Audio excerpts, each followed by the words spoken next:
Gabriel Amaro, director ejecutivo de la Asociación de Gremios Productores Agrarios del Perú, para conocer la primera reacción en torno al mensaje de la presidenta Boluarte. Señor Amaro. Claro, ¿no? En donde tiene que establecer pues el orden interno, el Estado de Derecho, con la Constitución y las leyes en la mano. Y todos aquellos que están asusando al terror, a la destrucción, al caos, todos aquellos que están atacando propiedad pública y privada, sitios estratégicos del país, ¿no? Van a tener que pagar sus culpas, pero no solamente van a tener que pagarlas ante la justicia, sino que van a tener que devolverle a los afectados todo lo que están destruyendo. Eso es lo que debemos exigir todos los peruanos para que esto nunca más vuelva a pasar. Ha habido, y es público, quienes están atrás, quienes están asusando, quienes están engañando al pueblo. Nosotros representamos a un sector productivo que es uno de los más grandes, si no es el más grande en el país, porque está en todas las regiones, que es el sector agrario, que es el segundo sector en importancia en exportaciones del país después de la minería. Y tenemos una población económicamente activa de más de 4 millones de personas en el sector. Y lo que queremos nosotros es desarrollar el sector, integrar a la pequeña agricultura a las cadenas modernas, producir, ser competitivos, conquistar el mundo y abastecer permanentemente a los mercados locales. ¿Qué está sucediendo ahora? Bloquean una carretera y toda la producción agraria del pequeño productor que se demoraba un año en producir, si es que es un cultivo permanente, se perdió. ¿Qué beneficio tiene él con el caos? Ninguno. Encima se llenó de deudas. Y lo peor es que no va a seguir con su ciclo productivo económico de la siguiente temporada. ¿Qué pasó cuando tú incendias una planta? Ha pasado, por ejemplo, la planta de Damper en Arequipa. Estás atentando contra el derecho a la empresa, pero más aún atentando contra el derecho al trabajo. Esa gente le ha quitado el trabajo a ciudadanos peruanos. Exacto. Al incendiar una empresa. ¿Se dan cuenta de lo que están haciendo? Es clarísimo. Cuando destruyen un aeropuerto o cuando incendian una mina. Lo que están haciendo es haciéndonos más pobres. Por eso, lo que ha dicho la presidenta es totalmente cierto. Y esta acción que está emprendiendo el gobierno, no solamente para tratar de recuperar el orden público, sino para que la Fiscalía, ¿no?, procese con el Poder Judicial a todos aquellos que están generando caos y tratando de que haya una situación de anarquía en el país. Y eso los peruanos de bien no lo debemos permitir, porque eso va a atacar el bienestar de los propios peruanos. Nos va a quitar el empleo. En este momento en agroexportación le estamos regalando el mercado a Chile, por ejemplo. ¿Eso es lo que queremos? Pues eso es lo que están provocando. Queremos eliminar empleos, lo están logrando. Queremos que se vaya la inversión, lo están logrando. Yo creo que ninguna persona, ningún peruano quiere eso, ¿no? Bueno, eso es lo que están provocando este pequeño grupo de personas que están cometiendo delito y subversión contra el Estado peruano y contra los ciudadanos peruanos. Efectivamente, señor Amaro, la presidenta Dina Boluarte ha manifestado, y lo reitero, el gobierno actuará dentro del marco de la Constitución contra quienes hayan vulnerado la propiedad privada y ocasionado actos de violencia. Esto no es una marcha pacífica y no lo dice porque se le ocurre, reitero, ahí están las imágenes. En Lima, en el centro de Lima, hay un gran incendio. Los aeropuertos que se han destruido el día de hoy, el intento de quemar una empresa agroindustrial acá en La Libertad, como es la empresa Agualima, por ejemplo, ¿no? Las 2 muertes el día de ayer acá en la carretera panamericana, también en Chao, ¿no? Un bebé que recién empezaba a querer llegar al mundo se murió en plena carretera a bordo de una ambulancia porque no pudo pasar. Una señora de 51 años también, un paro cardíaco en plena carretera. Entonces, ¿a dónde nos está llevando este grado de violencia? Y la interrogante está aquí. ¿Quién lo financia? ¿Quién son los asusadores? Pero, señor Amaro, si hablamos de protestas, La Libertad lamentablemente ha tenido el 2020 una protesta social, donde también hubieron asusadores. Hubieron 8 personas fallecidas, 3 directamente con la protesta, otras 5 daños por otros motivos, pero en el marco también de la protesta. Sin embargo, ahí, por ejemplo, había, y ayer lo tuve al ex congresista Lenin Bazán, que comenzaba a arriar y a flamear, en este caso, la bandera de un mejor salario para los trabajadores agroindustriales, ¿no? Y iba y decía, no, los están explotando, no, ustedes merecen una nueva ley agraria. Y generó toda una protesta de 2020 con muertos incluidos. Y ayer le dije al señor Lenin Bazán, una ley agraria que finalmente resultó más de lo mismo o tal vez peor de la que tuvieron antes. Yo le pregunto a usted, como representante finalmente de las empresas agroindustriales, esta nueva ley agraria, y seamos sinceros por favor, ¿en algo benefició a los trabajadores de cómo estaban tal vez el año 2020? A ver, del año 2020, con esa ley nueva que es la 31110 y al derogar la ley de promoción agraria, y en donde tú me has hecho recordar esa situación que fue terrible para el país, para el sector agrario, para los trabajadores mismos y para los ciudadanos en general peruanos, asusado por políticos, asusado por personajes, ¿no? Que al igual que esto usaron las mismas técnicas, porque es lo mismo. Bloquearon carreteras, ¿no? Sacaron una narrativa, está de moda hablar de narrativa hoy en día, ¿no? Sí. Que tergiversa la verdad, ¿no? Eso es lo que pasó, es exactamente la misma estrategia que estamos viendo hoy día, ¿no? En donde justo da la casualidad que un año antes de esas protestas se había mejorado la ley de promoción agraria con una serie de beneficios adicionales. Y era una ley que iba a durar hasta el 2031. ¿Qué cosa se ha perdido? Primero, la seguridad jurídica. Eso es lo que han logrado esos manifestantes en esa época. Primero, seguridad jurídica. De un país que tenía normas de largo plazo, dijo, señores, a mí no me importa lo que piense el mundo, lo que piense el inversionista, que es el que genera empleo, no me importa lo que se ha invertido, no me importa que vengan las inversiones, eso es lo que dijo el gobierno de turno y el Congreso de turno.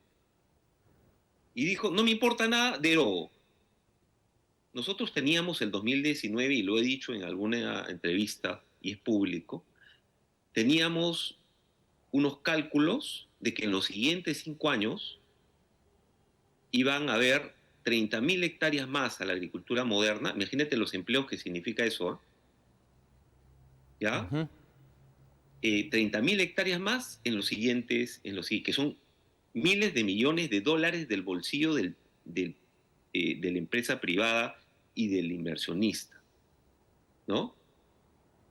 ¿Qué sucedió? Derogaron la ley de promoción agraria y se esfumaron las inversiones. De ese momento en adelante no hay nuevas inversiones en el sector.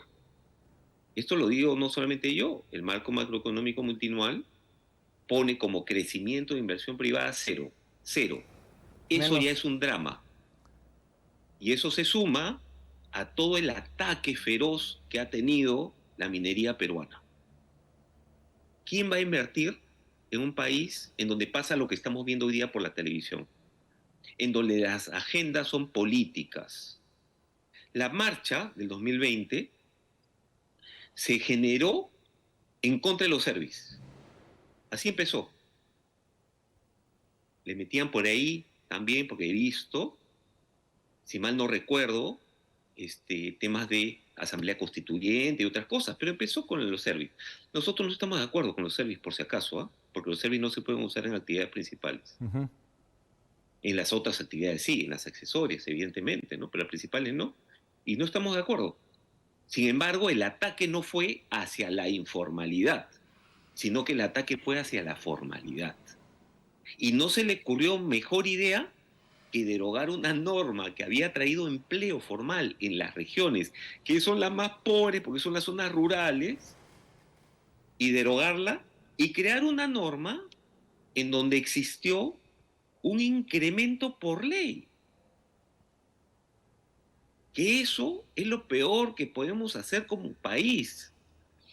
Los incrementos en el mundo, no solamente acá, de un país que quiera desarrollar y que tenga una economía sana, se dan por el dinamismo económico, se dan por la actividad privada y por la venta y por la salud de la empresa. Lo que hacen los países es generar un mínimo, y un mínimo para todos. Bueno, resulta que ahora hacer agricultura formal es más caro que en otro sector económico, que cualquier otro. ¿Por qué? Porque nos han creado un bono beta que tiene 30% obligatorio. Y no lo digo yo. El presidente del Banco Central de Reserva de ese entonces, Julio Velarde, y está en las declaraciones de él de esa época, antes que aprueben esta ley, dijo claramente, es increíble que se quiera aprobar un aumento por ley. Mira quién lo dijo, ¿ah? Y sería bueno que revisen las declaraciones de una persona que es admirada en el mundo como el presidente del BCR, Julio Velarde. ¿Y qué dijo el ministro de Economía de esa época, Waldo Mendoza? Lo que vamos a ver después de esta ley, si se aprueba, son colas de colas buscando trabajo porque el sector agroexportador va a dejar de generar empleo. No es exacto, pero algo de eso. ¿Qué hay ahorita? No hay inversión en el sector. Los márgenes, porque los mercados están con una variabilidad terrible y los márgenes de utilidad se han reducido al mínimo. Hoy en día tú puedes ver que la agroexportación crece, pero esas son las exportaciones, esos no son los márgenes de utilidad. Mientras tú exportas más, al ser principal país del mundo, estás metiendo más fruta, porque es lo que más exportamos, al mismo mercado. ¿Y qué pasa en la teoría económica y en la práctica en economía cuando uno mete más productos en un mismo mercado? Bajan los precios. Efectivamente. Y si bajan los precios, bajan los márgenes. Y el señor Lenin Bazán no ha dicho las cosas completas. Yo no he escuchado la declaración, por eso no puedo opinar, pero hay que decir las cosas bien y completas. Y yo no sé qué ha dicho, no puedo opinar, pero si uno no dice las cosas completas, finalmente en resumen engaña. dijo de que esta ley agraria los benefició en parte. Bueno, les digo, o sea, en el papel, evidentemente, en la práctica, nada. Porque ¿qué están haciendo las empresas? Están acelerando un proceso que se va a dar de todas maneras. Mejorar procesos, aumentar la productividad en máquinas, en procesos. ¿Para qué? Para tener menos dependencia de personal. Y ahorita se viene la revolución industrial nueva, como ustedes saben, la cuarta revolución industrial, donde mucho va a ser mecanizado. Cuando eso se debería dar en una economía y en un sector económico sano, de manera natural, o sea, se van dejando empleos muy manuales y vas entrando en una tecnificación, pero aumentando la inversión, con lo cual siempre va a haber trabajo, ¿se dan cuenta? Y tiene que ir acompañada esta política pública de crecimiento sectorial, que ya se truncó, ojo, ya se truncó por ideologías nefastas para un país que tiene que crecer económicamente y que están engañando a la población, ¿no? Y lo que se está provocando es generar menos empleo. Hoy en día, pregunto, ¿tú crees que algún inversionista del mundo o algún inversionista peruano quiere crecer en áreas con toda esta revuelta, con la paralización de las carreteras, en donde se le está malogrando el producto y estamos perdiendo mercados y regalándoselo, por ejemplo, a Chile? Efectivamente, definitivamente, mientras tengamos esta crisis nadie va a querer invertir en el Perú y si no hay inversión no va a haber productividad y si no hay productividad no va a haber empleo. Lógica elemental. Lógica elemental. Si se genera un mal clima para hacer negocios en un país, se pierde empleo. Y eso es lo que están buscando para generar caos. Cuando se maneja un sector económico con populismos, con demagogia o con ideología, como pretendió el gobierno anterior del frustrado dictador Castillo, que quería su segunda reforma agraria y quería manejar la agricultura con ideología, que no logró nada además, porque año y medio de gestión, cero mejora para la pequeña agricultura familiar. Y evidentemente cero mejora empeoró la agricultura empresarial formal, ¿no? Efectivamente. Cuando uno mezcla la economía, lo técnico y el tema empresarial con ideología, lo único que consigues es más pobreza. Señor Y Amaro, eso es lo que sí. están consiguiendo. Señor Amaro, le agradezco muchísimo. Esperemos pues de que el gobierno, con lo que acaba de anunciar, genere la reflexión de estos grupos, sobre todo extremistas, ¿no? Y llegamos al orden, al equilibrio y finalmente al diálogo, como también lo reiteró la mandataria. Señor Amaro, le agradezco muchísimo. Buenas noches. Muchísimas gracias, a tu disposición para cualquier otro momento, y ánimo al país, ánimo. Los peruanos queremos paz, queremos trabajo y queremos estar unidos. Tenemos un gran potencial en el Perú, no lo perdamos. No perdamos nuestro presente y nuestro futuro por la ideología y el populismo. Que así sea. Muchísimas gracias, señor Gabriel Amaro.